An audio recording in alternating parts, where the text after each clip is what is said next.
back in the time, and this is probably where this is coming from, where we used to write our own software. There was no off-the-shelf software to run mining operations. We had to write it out.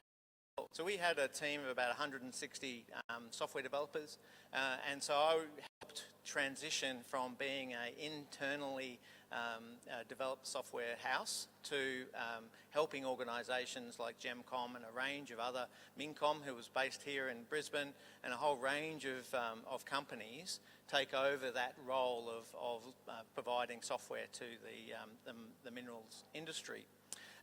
The other piece that I also did, because we had our own R&D arm, we lost that. We got out of the R&D game, essentially, or the internal R&D, which was a bit of a shame, because I always believe that companies should, especially a large company, should have some element of R&D embedded into the organisation. But unfortunately, we got out of that, and so I was in a role where I was asked to help coordinate collaboratives to be able to allow for the research to happen, but with universities, with the other institutions, with other companies, forming collaboratives essentially of other companies to achieve. Because we weren't the only ones that were going through this change, there was a number of other companies. So, and with that, I got involved in cross-sector technology exchange. So getting involved in agricultural technologies. I had a fantastic experience, and we were the first mining company to sign the Space Act Agreement with NASA. We had several projects with JPL. We had some of their rover technologies down our mine sites, underground, off the pit wall, doing a whole range of different projects. It was interesting the way in which they operate projects compared to a commercial mining organisation. They kind of like to have the $2 to $5 million up front, no questions asked, whereas mining organisations like to have, small bite-sized pieces with measurable outcomes as we go along. So there was a bit of a cultural change through that, but still a rewarding experience. So I'm here, I guess I left Barrick about 3 years ago. Around that time, we were, thanks to the Queensland Government, thanks to Mets Ignited, thanks to a lot of passionate people within BHP, within Woodside Energy, Queensland Robotics was, back then it was actually Queensland Field Robotics, was sort of being formed, and I was kind of, I guess, a bit lost, as you do. And anybody who's gone through a redundancy, especially a long-term redundancy, you kind of, even though you think, oh yeah, I'm looking forward to the future, you do go through the ups and downs of dealing with that. So anyway, I was going through that and had the wonderful opportunity to get involved in Queensland Robotics and have been with Queensland Robotics ever since.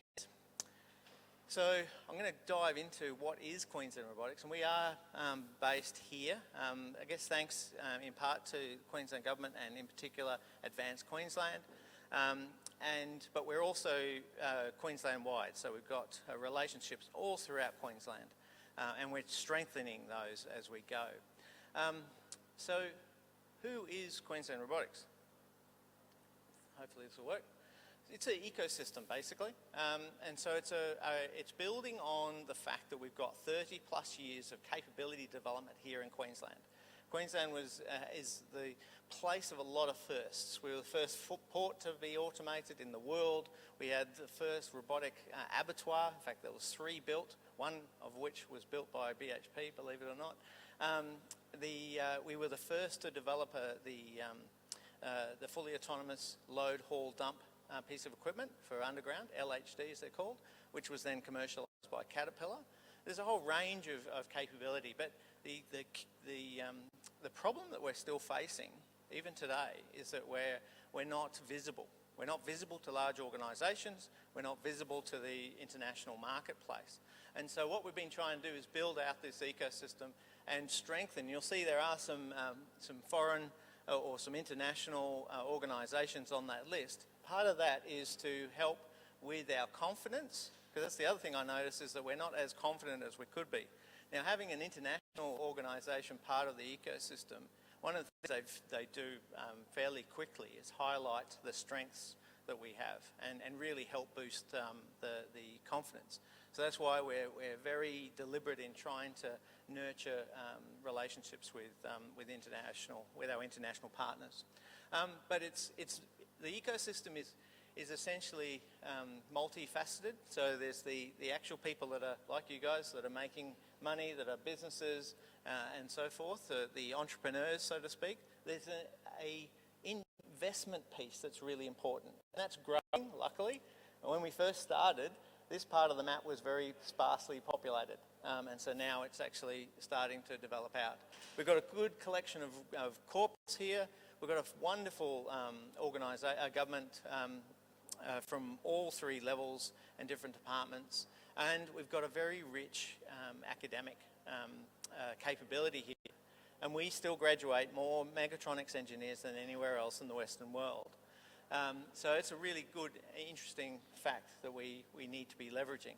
The other piece is that we've got a really fantastic ecosystem of school kids that are coming through and wanting to do mechatronics or want to do robotics.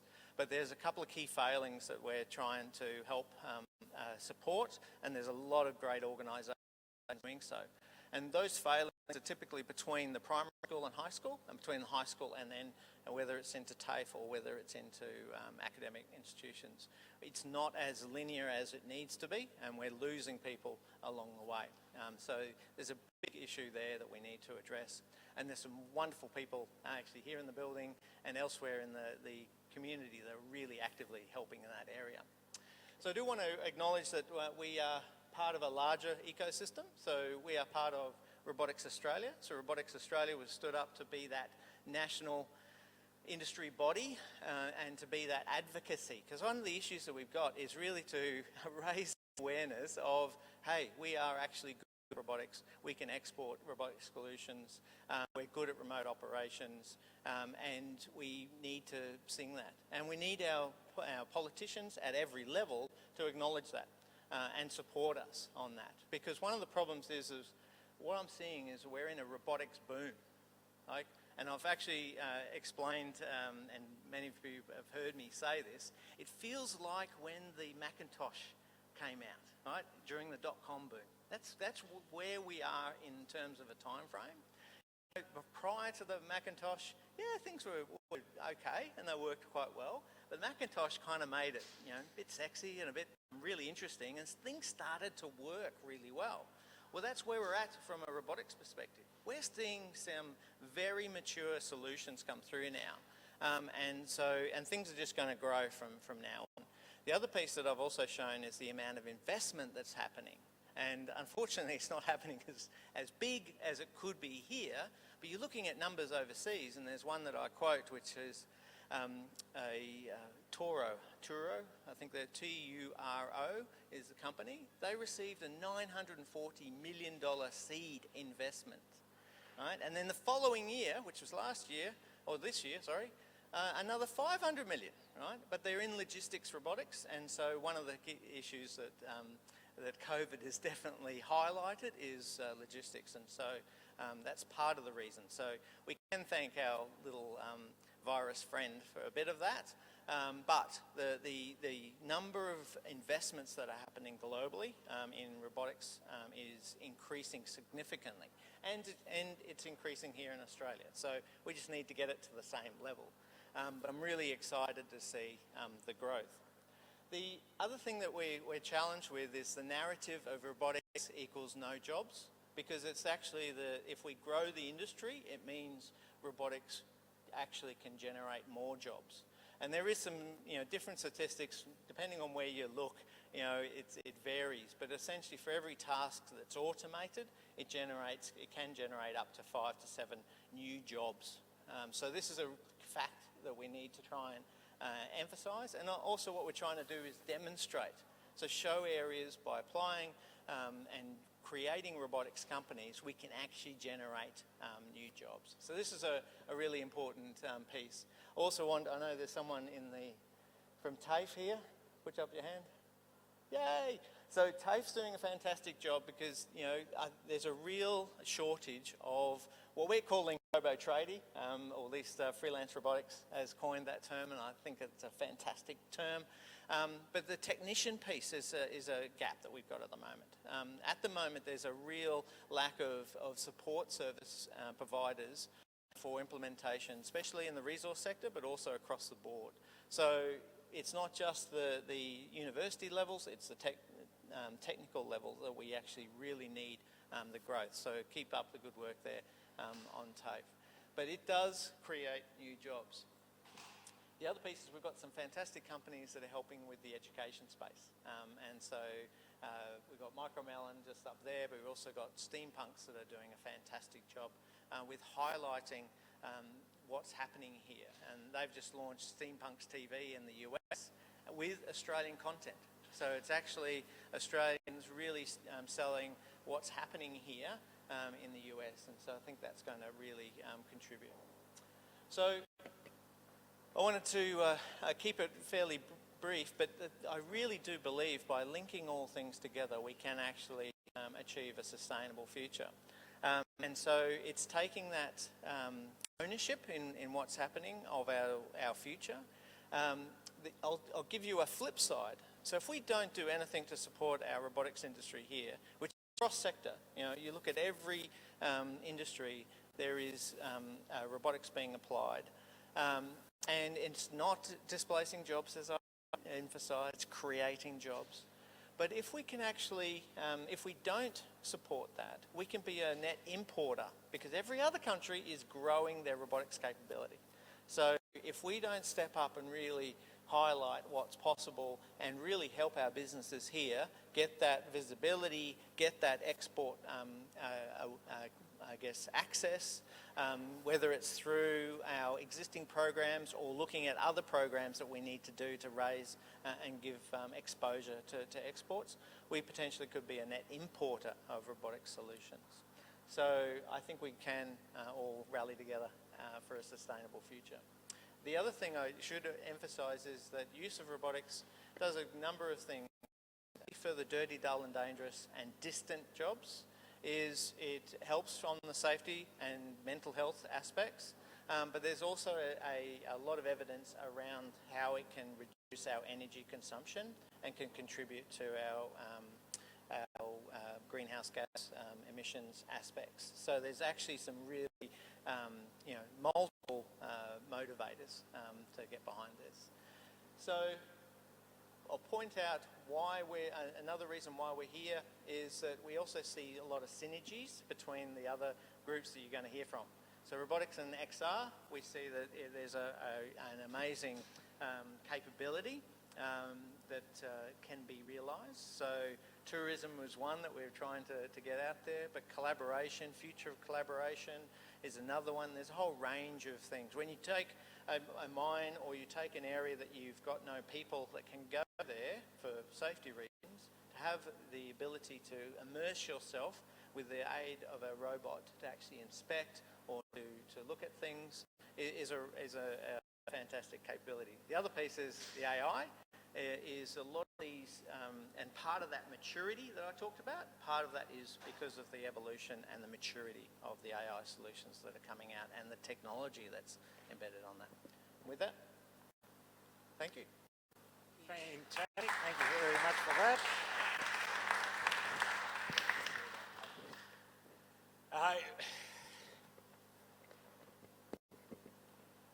This is just the beginning.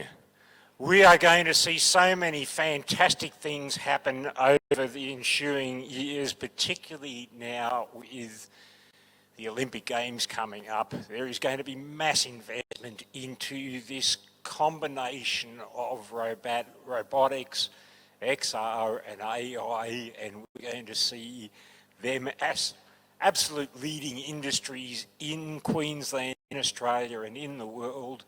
And it's all happening right here. So we're just so fortunate to have the precinct and to have this gathering of these wonderful technologies in one place and working collaboratively, closely together as they do. I mean, maybe we just have the Advanced Technology Hub and you guys all work together with your little streams because that's what it's all about. So we now have, and we've spoken about XR, and this is the mystery one. What's XR? Well, XR is a lot of things, and we're going to learn all about how far it goes, how far it extends. It's not a new technology. In fact, it's there now. You live it, breathe it every day. but you may not know it. We're going to learn about what's happening at the XR Hub. We're going to learn about where its direction is going. Who better to bring that to us than the Chief Executive Officer of the AR Hub, who is also in business in augmented reality, using these technologies, making a great success of it. Please welcome Karen Sanders.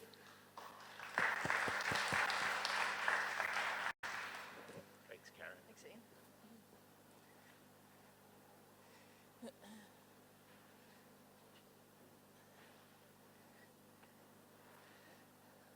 Mr. Ivey, how are you?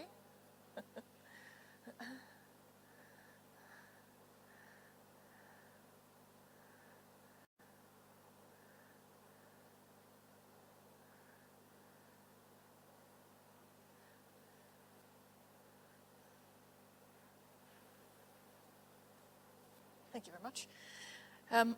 So thank you everyone, and thanks very much for your participation today. It's great to see people out and about.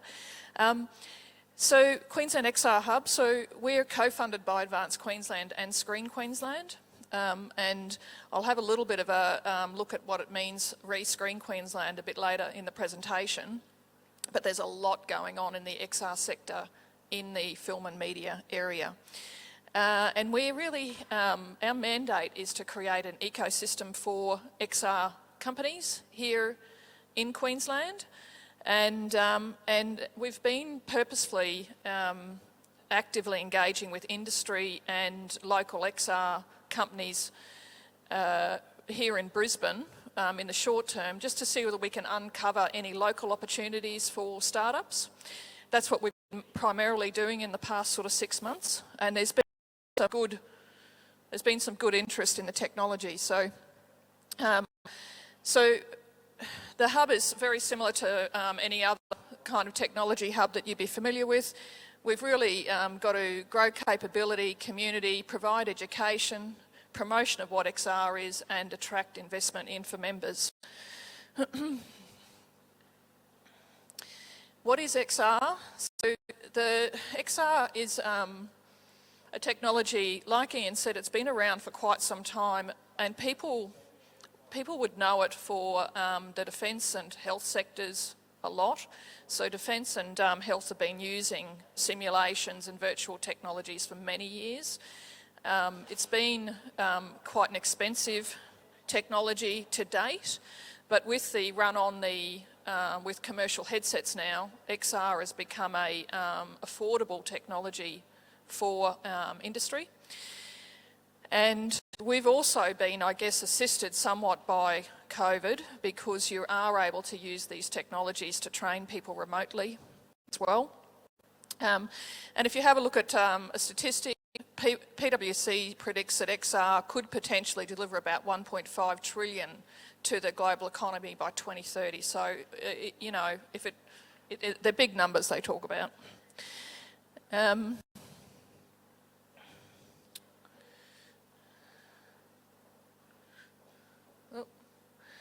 And, whoops, I got too excited. So what is XR? The diagram up there gives you a bit of a summary of the technologies that are associated with it. So a lot of people think that you're just talking about virtual reality headsets or augmented reality on a phone, but when you actually have a look at all of the ecosystem that surrounds this, what is XR, there's an incredible amount of opportunity in a whole lot of different areas, right? And that's what that image is meant to represent. And I've got a key slide, just given time, there's a key slide I want to look at just around sports sector. But one of the things that I do like to highlight is the headsets. So if you're an XR company looking to get into the market at the moment, one of the easiest things to do is to follow the breadcrumbs of where the headsets are. And I'll explain that. Actually, I'll go back here. So as an example,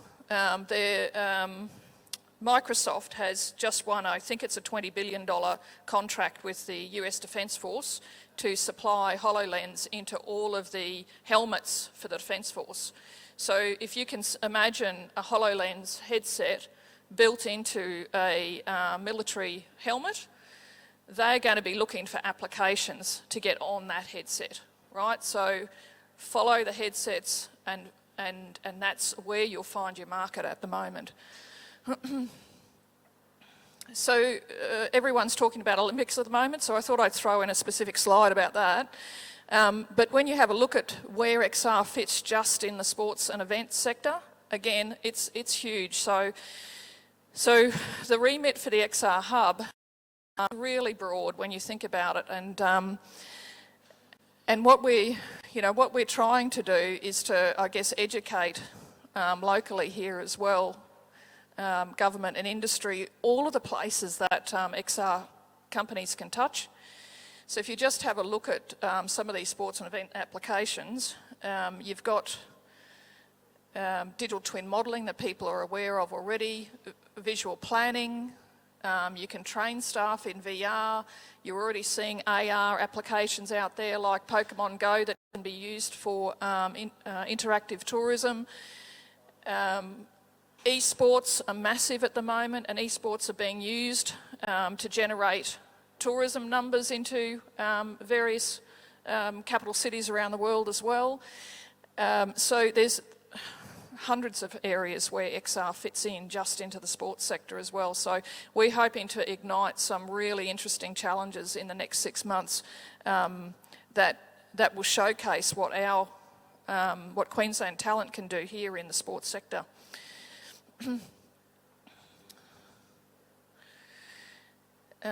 So VR attached, like I said, to headsets a lot. There's been it's been a slow uptake with headsets, and there was a drop in headset supply last year due to challenges with COVID, particularly in China. What has happened in the past 12 months is that headset suppliers have put out an enterprise versions. So large tier 1 companies weren't adopting the technologies mainly because Facebook was leading the market and there was concerns about cybersecurity and headsets. Now there are enterprise versions, and you're seeing some of the larger tier 1 companies adopting VR now more readily because they know that they can work with a secure device. Mixed reality and augmented reality, there's a lot in this sector. So I've mentioned already the deal with Microsoft. There's another company that we've been having a look at called Unreal, and they've done a deal with Samsung in Asia. And essentially what they're looking to do is to bundle the glasses, the mixed reality glasses, in with the Samsung Note 20, and that gets sent out. When you buy the Note 20, you get the glasses. What Unreal don't have at the moment is very many applications. So if you can get an application out on an Unreal headset, you'll get a lot of early profiles. So, and we're also in the augmented reality space in particular, just watching what's going to happen with Apple, because apparently there is something big coming towards the end of this year. And then I've put up a number of other examples of headsets there. RealWear, they are providing remote assistance into industry, mining and industry type sectors at the moment. And there's a presentation, so this afternoon there's a presentation from the hubs in conjunction with WaterStart, and there's a young startup who will be demonstrating the RealWear technology. So if anyone wants to sit through another session this afternoon, you'll get to see where that tech is fitting into industry at the moment. And then there's some exciting things happening with Lenovo coming as well. How's my time going? Am I still okay? I'll jump a couple of these slides here. I guess I'll just talk a little bit about challenges for startups in this sector. What you often need to release a a game that is actually secure and able to be sent out on a global marketplace is a number of professions. And that's often the challenge for our young startups here, because you need 3D modelers, you need XR software developers, and then you need the business wraparound to that as well. And if you're a small company, you often can't get or afford to get all of the suite of people in the room that you need to actually release a global application. And so what's happening out there in the ecosystem of game engines at the moment, there are a number of game engines that you'll hear people talk about. Unity 3D, there's Unreal, and there's Amazon have bought, they acquired a game engine and rebranded it Lumberyard. So all of these game engines are working hard at the moment to get to a sort of a low-code phase where you don't have to be a C# or C++ programmer to be able to use them. So that's really exciting. So that makes this technology a lot more readily available. It's not there yet, but they're working towards it. There are AR developer kits out there, which again enables low-code AR solutions to be commercialised. And then I've just included a couple of industry applications at the moment where there's VR. So there's VR out in induction training. The top picture illustrates confined spaces training. The next picture is illustrating high-risk construction training. And then the bottom picture is around providing virtual reality simulations where you can learn to operate heavy equipment in VR. Still going okay, or call it? 1 minute, all right.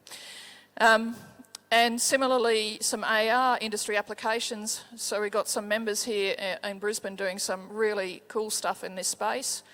So Ardent Roleplay, Sue has just engaged them to do an AR piece out at, where was it? Westfield Garden City, and it was really well done. Oztech Connect are doing some great stuff in AR, and then Hindsight, a young company that we're going to see talk at our event this afternoon. So there's activity in this space here in Queensland, and I do think that we've got capability to be able to deliver on large industry projects as well with our membership base, so it's exciting.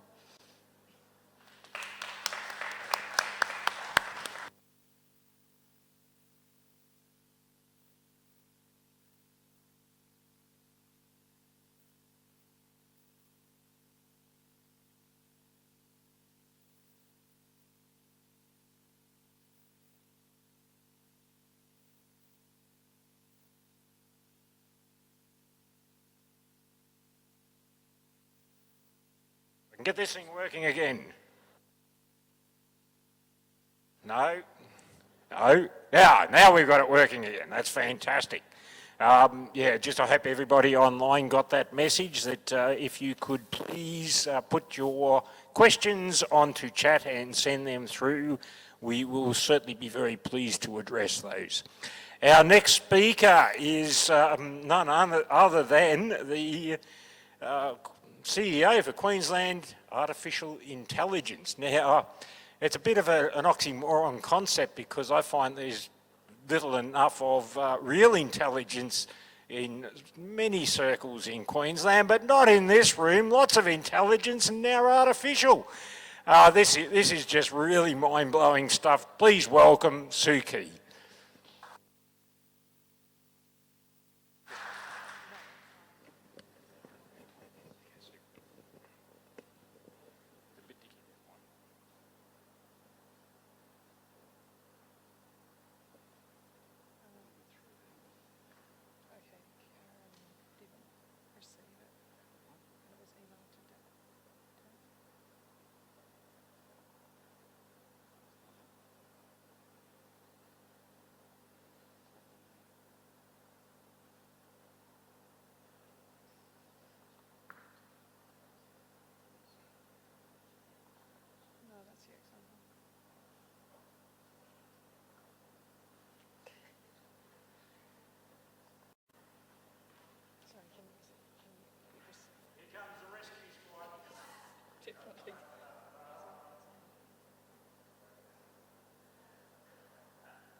have been on the desktop. Yeah. Yep. Thanks very much, Karen.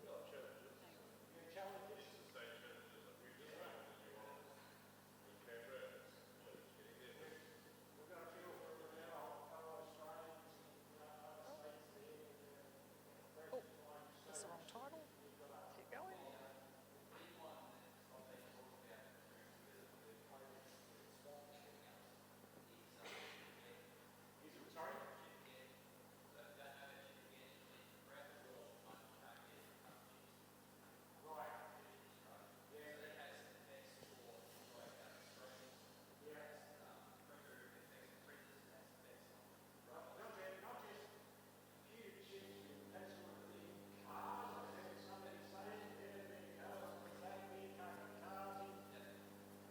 That's better, thank you for that, Darren.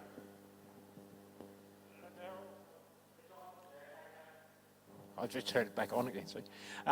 Yeah, we can't get cars, we can't get components. I've been waiting now for about 7 months just to get some blades for my ride-on tractor. So, yeah, it's a bit hard. But everybody is surviving, that's the main thing. Okay, over to Sue. We've got the technology sorted out. Thank you very much, Sue. Please welcome Sue. Thanks, Ian. And look, just to start off with a bit of a definition, you ask anybody who's working in an AI for a definition, you'll probably get a different one. The way that I like to think of it is that it is just the way that you can have computers or machines that can make decisions in ways that make sense to us as humans and that don't necessarily require humans to be involved in that decision making. And building up from the talk by Andrew and Karen about robotics and extended reality technologies, I guess the other question people have is, why is there such a big deal about some of these technologies now? What is it about artificial intelligence that means that there is so much interest generated at the moment? And Karen said you should be following where the headsets are.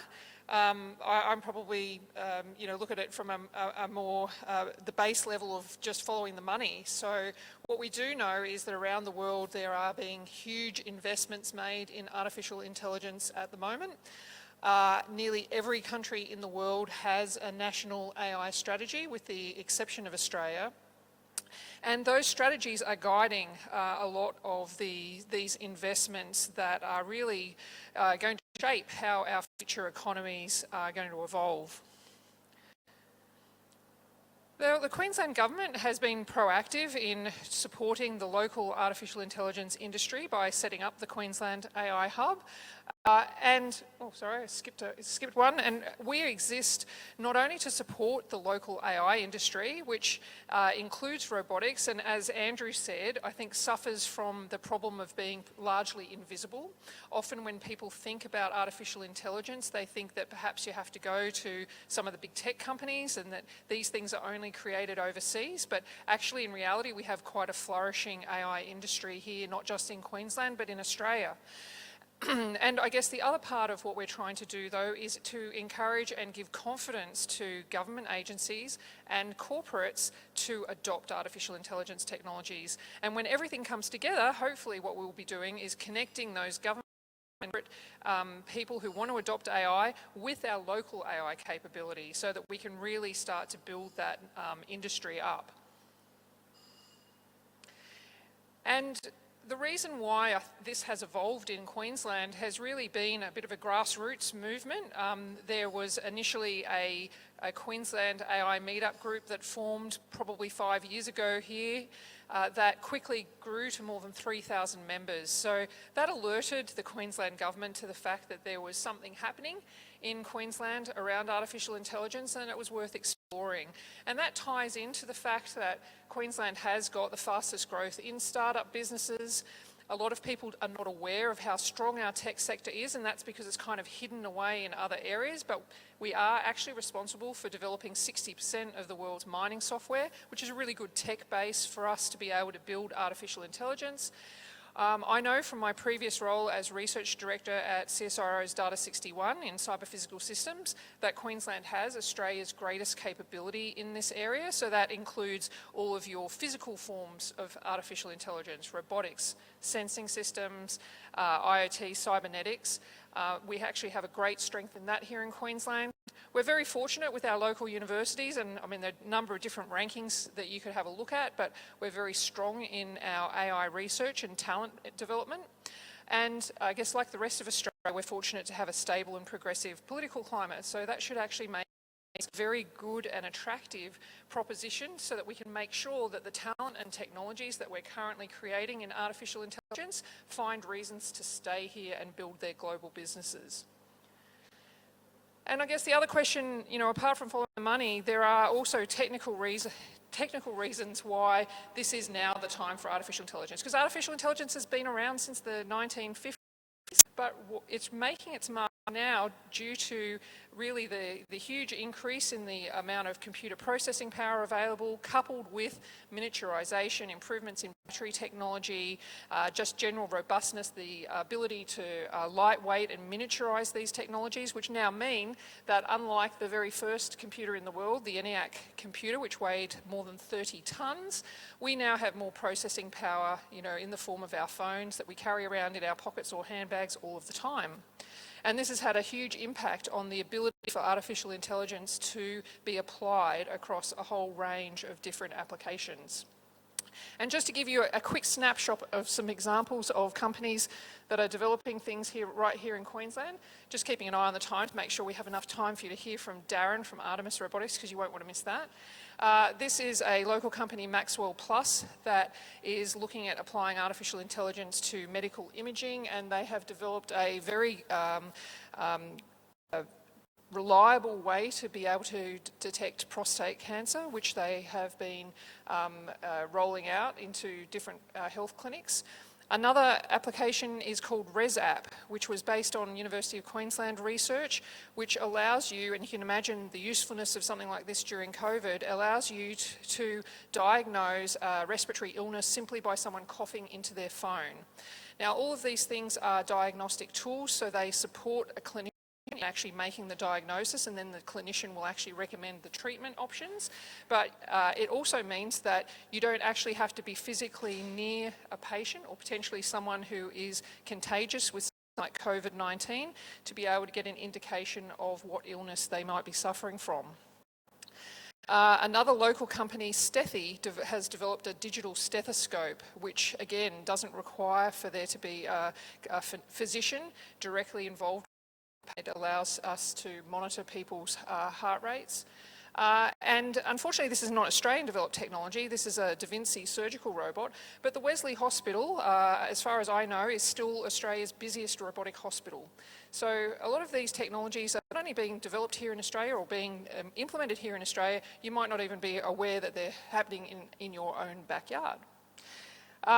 Logistics robotics, as Andrew mentioned, is really going crazy. In some respects, COVID has meant there's never been a better time to be a robotic or an AI company, because companies have been forced to find ways that they can remove people from harm's way, and in many cases this means things like contactless delivery. There is a trial happening down in Logan City Council at the moment of drone delivery of parcels. So Australia is also at the forefront of many of these tests and trials. Another Australian company, not Queensland based, but one called Seeing Machines, has developed computer vision software to help analyse the safety of drivers. This has been implemented by a number of trucking companies as well as car companies, so it's been licensed to groups like BMW. So an Australian technology that is now actually used in cars and trucks around the world. A number of examples in the natural environment. So some of our local plantations just north of here, up around Gympie, do complete digital twins of all of their plantations so that they know in 20 years' time where the high value timber that they have been looking after is located. Again, we see a lot of applications of things like digital twins for looking at the health of our fish stock, and actually just essentially doing a digital twin of either the ocean or of our aquaculture facilities. There are a number of different areas where we're applying these technologies to public safety. This is a local robot developed by a company called BIA5, which was started by 2 Queensland police officers. They found they couldn't get a robot from a catalogue that they liked, so they created their own robotics company. They originally developed the platform for use for tactical response, so that you could actually make sure that police officers could remain out of harm's way in siege situations. But they are now looking at how they can apply this to areas like firefighting, as you can see.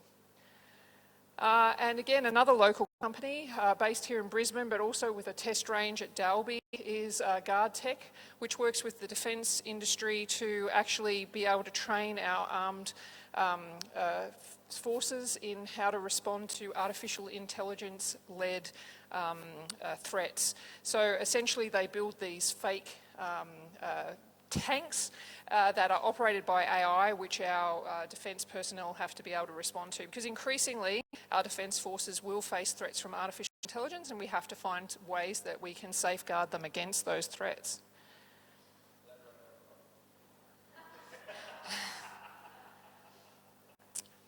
We're seeing increased, Australia is one of, according to world standards, we've adopted drone technology at a much faster rate than many other countries, and it makes sense because we have a huge amount of data that we need to be able to inspect and maintain, and drones can play a very important role in that process. As you can see here, a drone's being used to inspect the solar panels, the efficacy of those. A local company called Movis has developed what they call that orange thing on the side. It's a Fitbit for machines. So it uses artificial intelligence to actually look at the vibrations that are being generated by the machine and work out when the machine is looking like it might fail. This can actually save you a lot of time on the production line than if you wait for the machine to actually fail and then you have to, work out where you can get a replacement part. Again, locally developed technology. I'll probably skip through. This is my final example. We even have a local AI company that has developed special artificial intelligence to help real estate agents do their businesses. The reason I give you all these examples, and they're only a real snapshot, is to show how AI is really influencing across all sectors and how, actually, importantly, a lot of these technologies are being developed right here in Queensland. So part of our role as the Queensland AI Hub is to help with the of AI impacting on all sectors of the economy. We are trying to make sure that Australian companies, the government and the community are really prepared to adapt to this new world and to develop the skills to be able to implement artificial intelligence. And I think there's a number of things people have to think about in terms of how you prepare your workplace for these emerging technologies, and this is true not just of AI but of any emerging technology. Really having a good think about workforce planning and the different skills that are going to be required in the future is critical. Thank you very much. Thank you so much, Sue. That is brilliant. Did I not say that this was going to be an exciting day with lots to learn about what's happening in these various hubs? Well, we've heard about some of the businesses there. There's a couple of people up the back there who have come in new. Marie, I see. Sandy, if you could just tick off his head. Yeah, Marie Bear's there. Who's that beside with the... Oh, g'day, Roger. Yeah, great to have you with us. Oh, there we go. Right there. Super, Roger. And is anybody else here? Oh, who's that in the far corner up there? Sean and Carmel. Hey, nice to have you with us. You had a busy morning. Okay, that's wonderful. Yes, we have heard a bit about the existence of some of these businesses that use robotics and artificial intelligence, but isn't it great when we get the chance to hear from the business itself, from somebody who is using these technologies and making a real great success of it. Please welcome my friend and fellow member from ACE and Expressway and several other things, Darren Foster. Welcome him.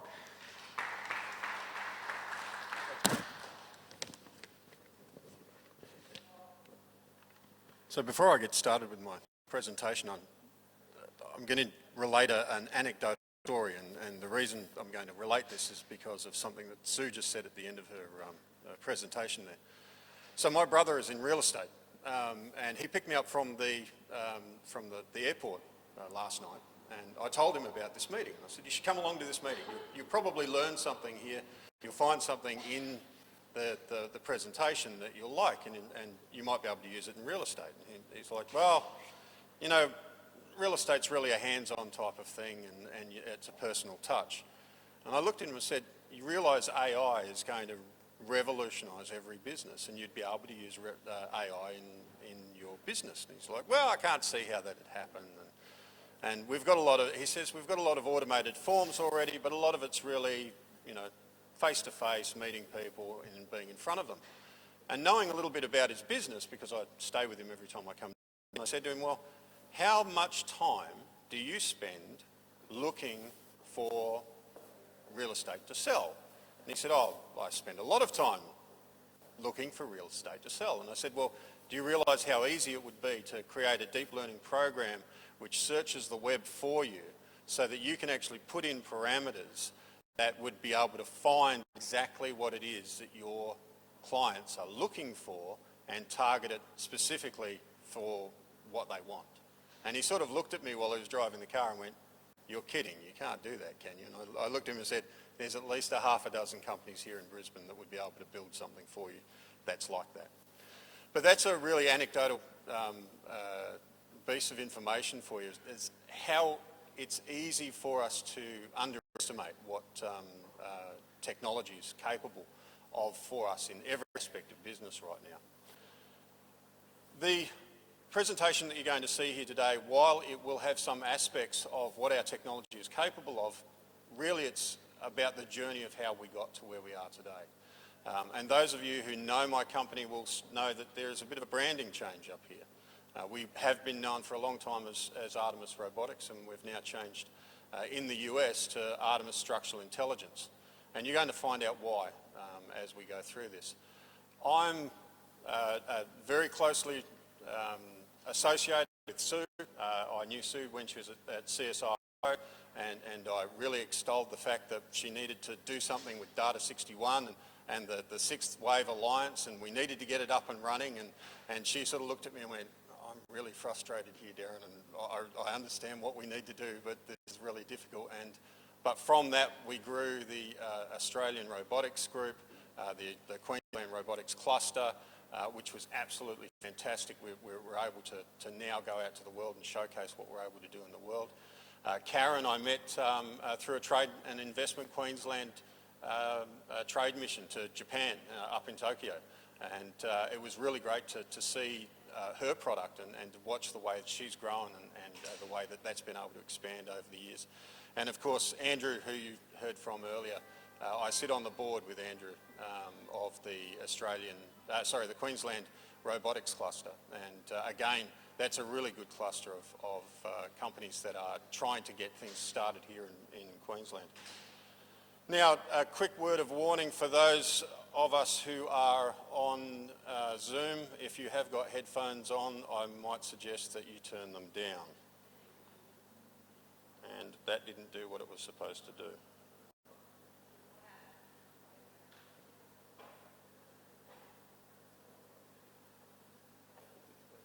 That was supposed to play that video.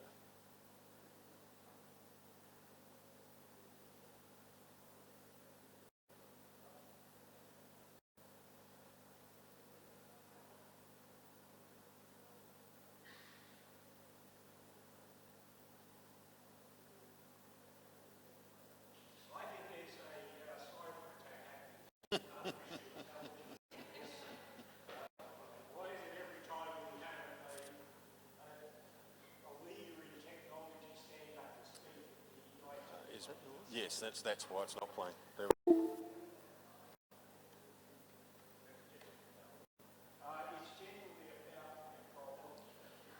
Interestingly, one of the groups that I was involved with was the Mets Ignite. We were one of the, I think we were the second cohort through, and we were giving this great presentation in front of a whole bunch of METS companies, and KPMG was the lead, and we had a whole setup like this in front of a huge international IMARC presentation. And of course, I'm the first person up, and the very first thing that happened was all of the technology fell over. And so I'm standing there in front of a huge international audience, and I looked across and I said, listen, for those of you who don't know, KPMG is a small startup company, and they're just getting their feet underneath them. So please bear with them while they get their technology underway. Luckily, that elicited quite a large laugh out of everyone, and we were able to get it going. If you think that's a bit of an oxymoron, Yes. set up its new Hub Innovation Centre back in 2012, and they had everybody, every government agent, new university there, and they started their presentation and the system fell down. It turned out that somebody hadn't plugged the cable. So there you go, that's technology for you. And I would like to say that this is actually not Darbeth's fault. We were all asked to put our presentations in via Dropbox or email. Not one of the presenters actually got it in prior to this morning. So we all walked in and went, oh, there you go, there's our presentations. We tried. Okay, while we're waiting. I am the new way to go. I am the way of the future. I am the new way to go. I am the way of the future.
So as you can see, we believe we are the way of the future. So what I'm going to do is I'm going to start at the beginning of the story here. And at the beginning of the story, our company was simply a commercial diving company that operated up in the Whitsundays. And our goal was really simple. Our goal was just to be a good supplier of commercial diving products in the Whitsundays and in the surrounding areas. And that was in around about 2008. And People ask me if I'm an engineer, but that's me standing on the deck there in that great big helmet, and I really am a commercial diver at heart. Having done some 15,000, 20,000 dives, we own and operate our own recompression chamber, and commercial diving is what we're all about. But what we found is that commercial diving is really dangerous. There's a lot of very dangerous stuff that happens underwater. You're working in blackout situations, you're working in high tidal situations, you're working in situations where you are inside of an environment that will kill you in minutes. And in Australia, we take that for granted, being in the water, because we're such an island nation. Everybody swims, you know, we're taught to swim from a young age. But when you're working underwater, you are working in an environment that will kill you very, very quickly. What happened over the time was that we actually got to a position, the company got to a position where we were in fact the largest commercial diving operation in the area from Keay to Bowen, so some 200 odd kilometre radius. And we had projects with all three of the largest coal terminals on the east coast, and we were turning over about $2 million a year. It was a fantastic industry, it was a fantastic company, and it was doing really well. But over the time, what had happened was I'd gotten so good at doing our job that one of the big coal terminals, Dalrymple Bay Coal Terminal, came to me and they said, listen, we want to wrap all our piles with a Denso product so that we don't have to paint them. Can you help us develop this project outline? And I said, yeah, sure, look, I'll sit down and I'll help you with this. And it was a $40 million project. What happened at that point was I realised that one of two things was going to happen. Either we were going to be involved in this project somehow, or they were going to bring in another dive team and we were going to lose one of our largest clients. And so what happened was I decided that I needed to find a way to be involved in that project, and hopefully this video will play.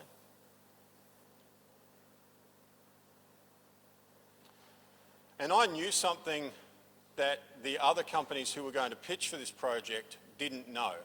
I knew that the engineers were putting together the project to wrap these piles were really worried about the fact that they were not going to see these piles for up to 20 years.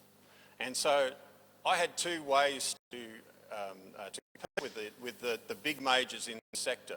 One was on price, which was what they were going to all try and compete on.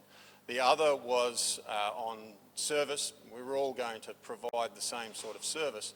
The third one was technology, and I needed to find a way to be more technologically advanced than the big majors that were in the sector. And so what I did was I jumped on an aeroplane, flew around the world, went to all the big oil and gas conferences, and I asked everybody that I could find, is there a better way of inspecting piles than what we do now? Overwhelmingly, the answer was no. It's exactly the way you do it right now. And so a way to turn you'll have to excuse the volume on this one.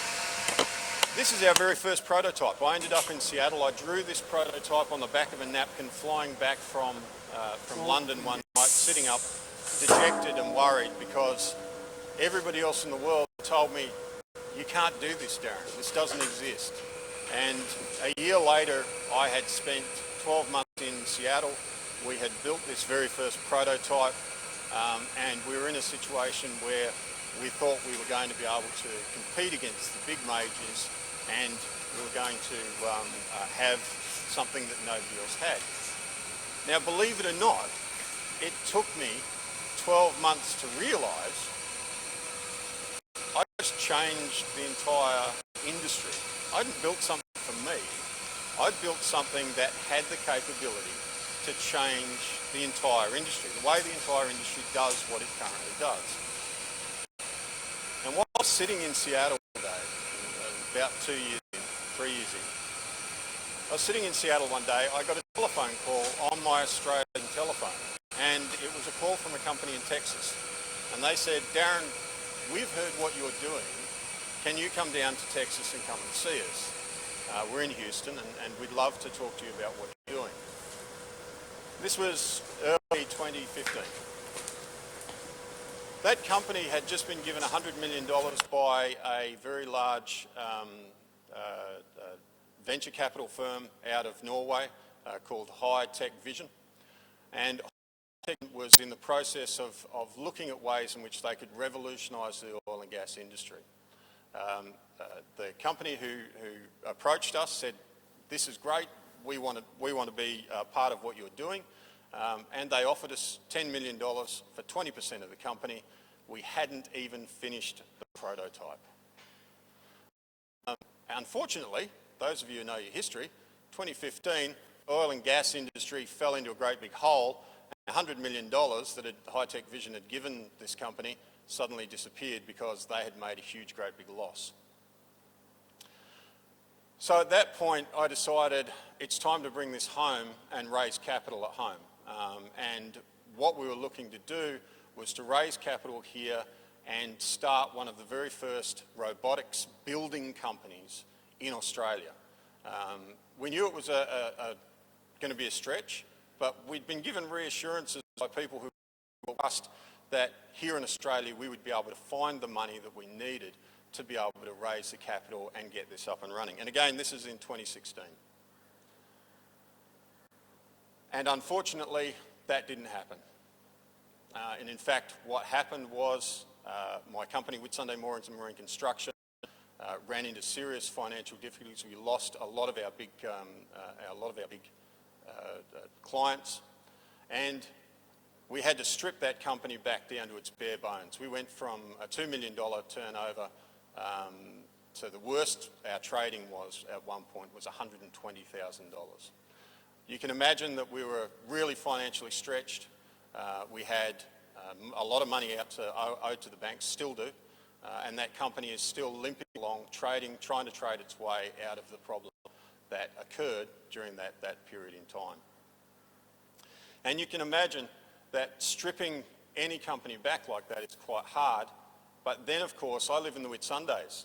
So not only had we just suddenly lost everything, but Cyclone Debbie came along and took out what was pretty much left of it. And in fact, the prototype that we had brought back from the US got severely damaged. We didn't have the means or the people to be able to rebuild it. We just got enough money to be able to salvage it through the insurance companies.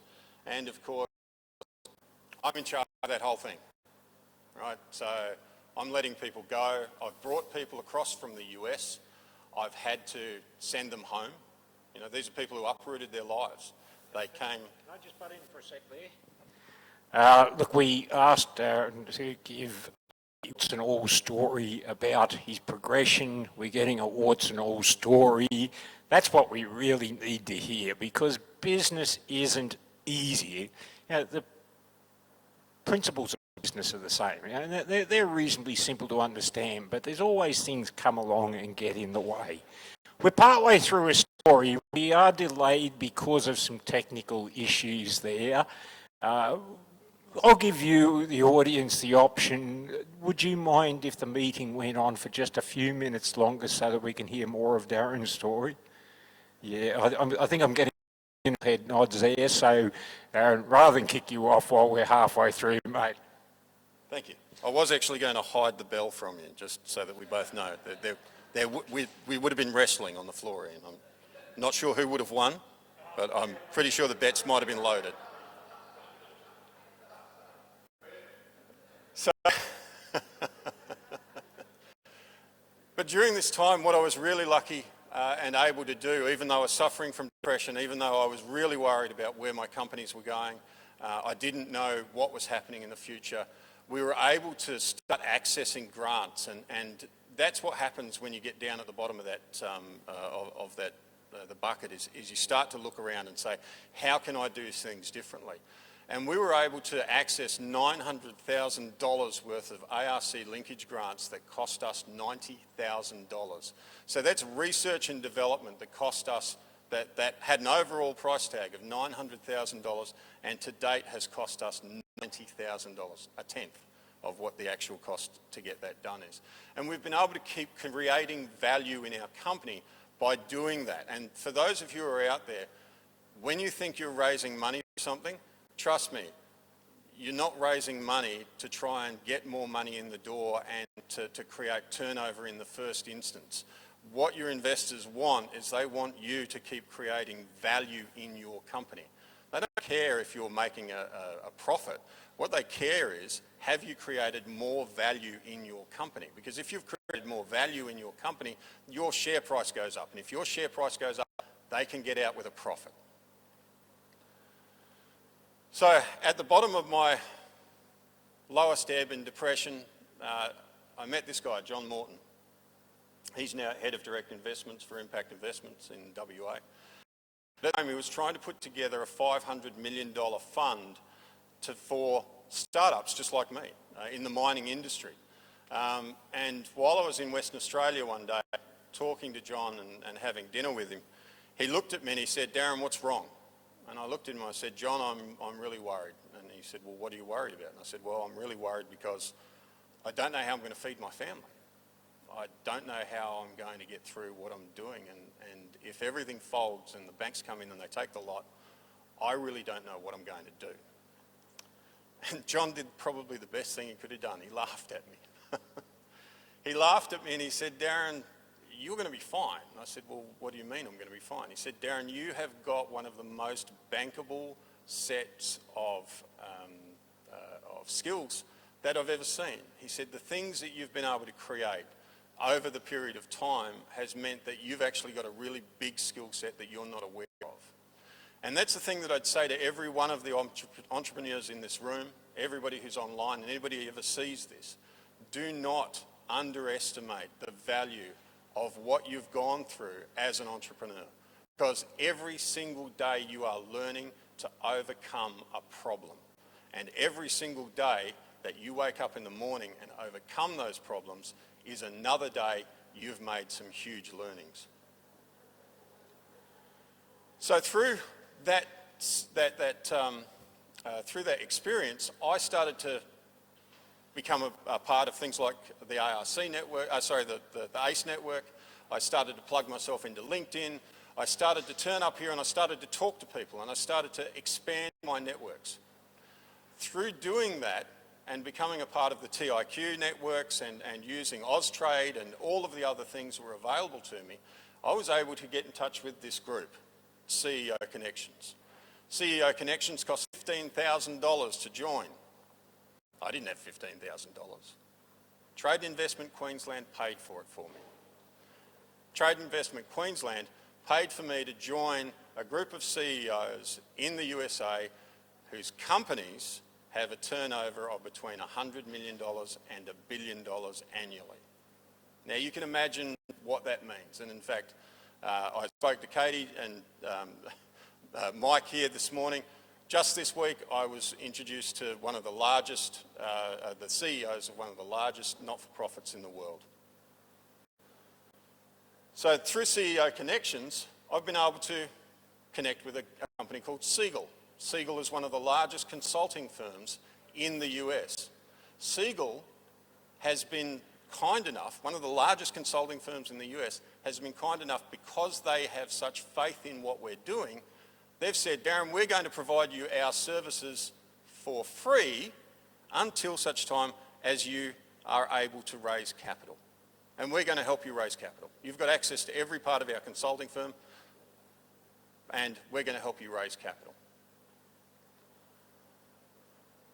So my message to you guys, to every single one of you out there, is when you're starting your businesses, when you come up with an idea, understand that you are going on a journey. That journey is going to have ups and downs. It's going to have problems with it. The things that I should have done, the mistakes I made, is I should never have actually left the USA. I had people there who were interested in our product, interested in me, and the problem was I didn't have confidence in myself as a didn't have confidence in myself. I had no idea about how to pitch, nothing like that. I had my company and I was working my company. Increase your networks, trust in yourself. And that's my message today.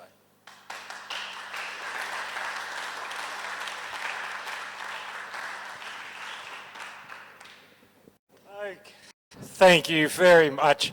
You know, I'm always astounded by the quality of the speakers we get here, but I've got to admit, I always learn more from listening to the warts and all stories of real businesses and the challenges that they go through.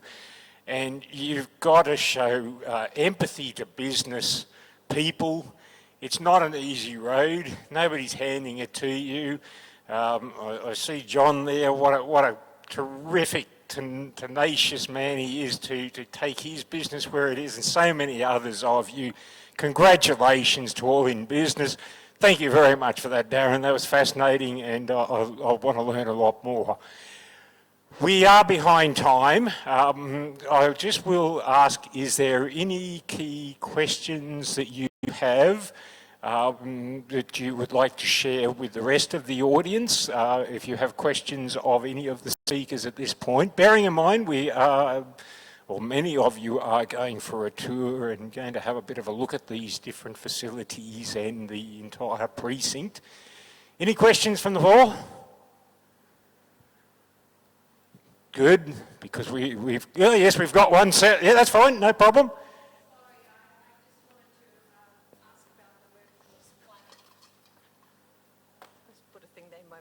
I just had a question for all the speakers with regards to workforce planning, you know, and that would be what the problem is in engaging talent in Queenslanders, how they think that problem would be solved, and how they think government could help them or assist them. Oh, somebody's just said open the borders. Yes, no, we've got real talent here in Queensland, but how do we get the right talent into these various hubs and industry sectors? Any of our speakers like to start off? Sue is going to address that one. Yeah, sorry, thanks Christina. I think where we have a gap, where the government can help, is with your small to medium-sized enterprises and helping them to actually undertake that workforce planning, because the people that do it well, and I mean even the larger corporates could probably need assistance, but where it seems to be done well is in companies like that they were introducing self-driving vehicles. So the occupation of truck driver was not going to be the entry-level role into the mining industry that it was in the past, and they looked forward and went, well, what is going to be the entry-level job? They decided that was going to be a field technician, and then they proactively worked with TAFE WA to create a course specifically for field technicians. And I think TAFE Queensland, I think there is someone from TAFE here, they can probably speak more about it, is undergoing a similar process and is putting forward some really good courses that can be done. But I think what we're missing, and I think it's part of corporate social responsibility, is for businesses to, I suppose, to have that incentive to go through that process of workforce planning and then work in with groups like TAFE to actually see these are the new courses that are available, or actually there's still a gap that we need to fill, because this is what our business will look like in the future. Thank you very much for that, Sue. And yes, another question here. Make sure I don't fall over that damn big table. It's more of a comment than a question, but the reality is you get SMEs like ourselves who invest a lot of time and money upskilling and training people and that, and then the larger firms do offer people salaries we can't justify and we can't afford. And that's a major challenge, and you can speak to, I was on a small business forum just last week with Queensland government, and it is 90% of the small business are experiencing that problem. I don't know what the answer or what the solution is. We can all play the violin of add more value and quality of life and all that lovely, wonderful stuff, but the reality is people go and look and say, shit, I can earn 40,000 more at a big firm, I'm going for it, and you're pretty stuck. Look, it is a challenge for businesses. It's a HR challenge. It's a team development challenge. Certainly there is more than just money, and sometimes that is ownership of the projects and the business and how it is led that will keep people. And sometimes you just can't do anything about it. You're developing the industry, you're developing people, and that will encourage the industry to go forward. I don't know whether you, Sue, or... do you have a comment? Yep. Great.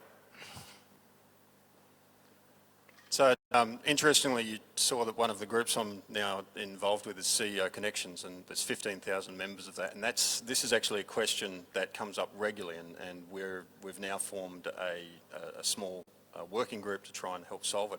And one of the things that we can see inside of the US is that there's very good mapping available for where particular skill sets sit across the whole of the US. So you can actually bring up I'm looking for A, and bring up a map of the US, and it will show you where all of those skill sets sit. The other thing that it really comes down to is that businesses and companies need to start looking outside of their normal sets, so how they can perhaps engage with people on a project basis rather than actually hiring them in. So you might engage with, say, a software developer, and you pay him, on a particular project, do something for you inside of your company. But that person can work remotely. It doesn't matter where they are. And so it really comes down to helping companies come up with a plan of how they can overcome that problem. And that's actually something that we're working on at CEO Connections. Thank you very much. Look, we've got two more questions, and that'll have to draw it up, I'm afraid, but we hope that you can speak to our guest speakers while we have lunch. The microphone, I've got a big voice.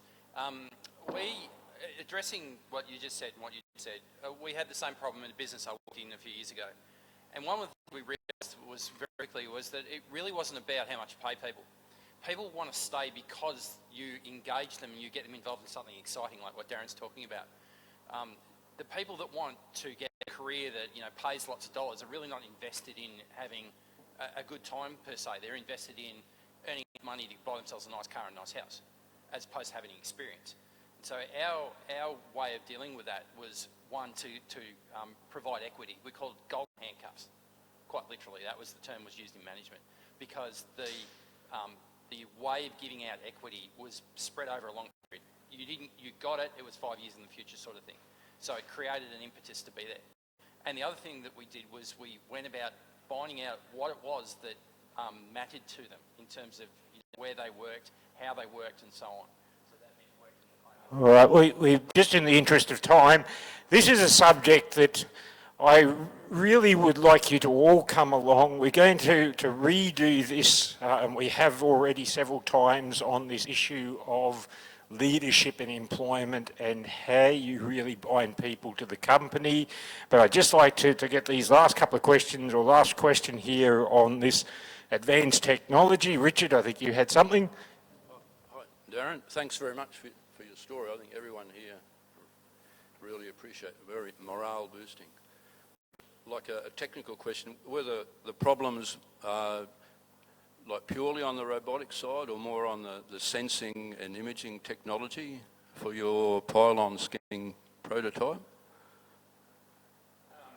That's a good question. I think the answer to that is that the problem came because we're talking about 2013. And in 2013, people weren't actually thinking about how AI, robotics, and VR could work together. And it was a strange thing where somebody from Queensland State Government came to me one day and said, Darren, you do realise that there's people in the government that look at you and say that you're one of the leaders in field robotics thought. And so my big hurdle to overcome was to convince people that they could do the stuff that I wanted them to do, and actually putting a team together that would work together to bring all of those separate disciplines into one room. Karen, is he right there, or is he just making out that he's really important? Is XR really linked so critically to robotics and AI?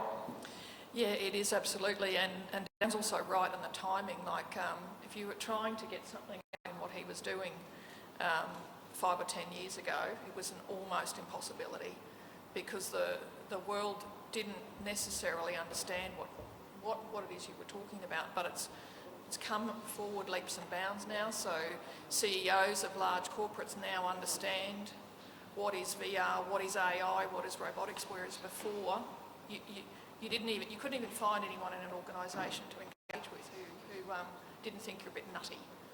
Yeah. Thank you for that, Karen. Well, there you go. He is right, he is important. That's what we've just proven, and already knew that.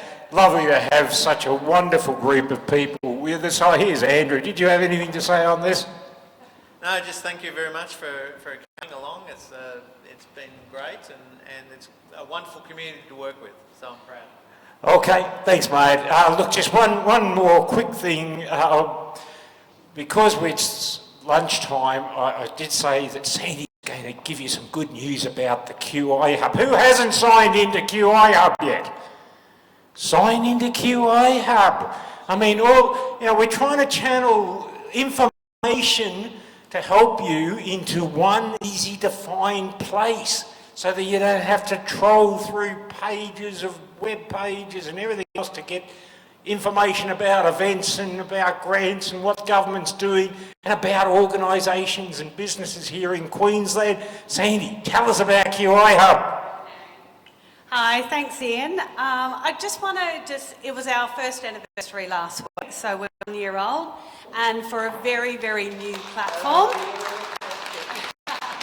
it takes a little bit of time to get traction. I'm currently the community manager. I was kind of like handballed this position. It's like, okay, I'll give it a crack, no problem. But I just wanted to give you some stats and the value of a platform like this can be. In the last 12 months, there's been 125,000 page views on the hub. There's been 14,000 users. 20% of the traffic is coming from outside of Australia. So that's huge. 10%'s in the US, 10% from other parts of the world. So the value for your business being on there, and not just being on there, this is what I challenge you guys. It's about sharing your wins. You know, like what's happened in your business and it could be anything small. It doesn't matter, big, small, it's getting you on the hub. And there's some great features coming soon, which I think will be really benefit. You know, we were talking with having private groups, open public groups on there, more notifications to what the community are looking for, so it makes it easier to find things. So if you haven't got on there, get on there. And if you haven't posted, post. That's it from me. Thanks, Sandy. That's wonderful. Now, I know you totally ignore what I've got to say, but listen to Sandy, because she's important, she'll get you. Guys, have you had fun? Have you learnt anything today? Has anybody not learned anything today? No hands up, so nobody was asleep. I didn't see anybody nod off. I didn't hear any snoring. It was absolutely brilliant. My great appreciation to Andrew, wonderful. Karen, thank you. Sue, thank you. Who are you? Oh, Darren, thank you, mate. Absolutely brilliant. Give them a big round of applause. There will be a tour. How many have we got for the tour? So probably about half here. Look, I think we grabbed some lunch. We're going to do the first tour. We did have it to 12:30. The AI Hub has got something on at 1, I believe. And just depending on how many people are here, we might have to break that into 2 separate groups just for COVID purposes, so we're not crowding. So we might even do the first tour at 20 past if that's okay, just to get in that little bit early and not be rushed. So grab something to eat. Now, I've got to tell you guys, you can't stand there and eat today. It's going to be the most unusual networking. you've got to be sitting down to eat.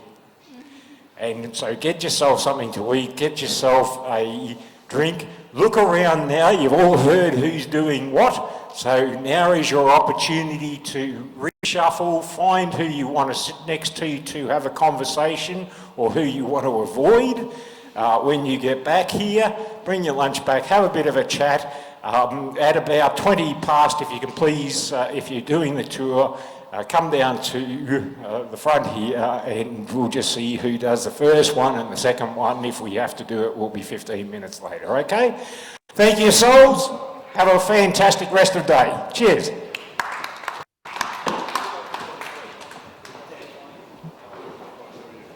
So I hope you have had a great morning, and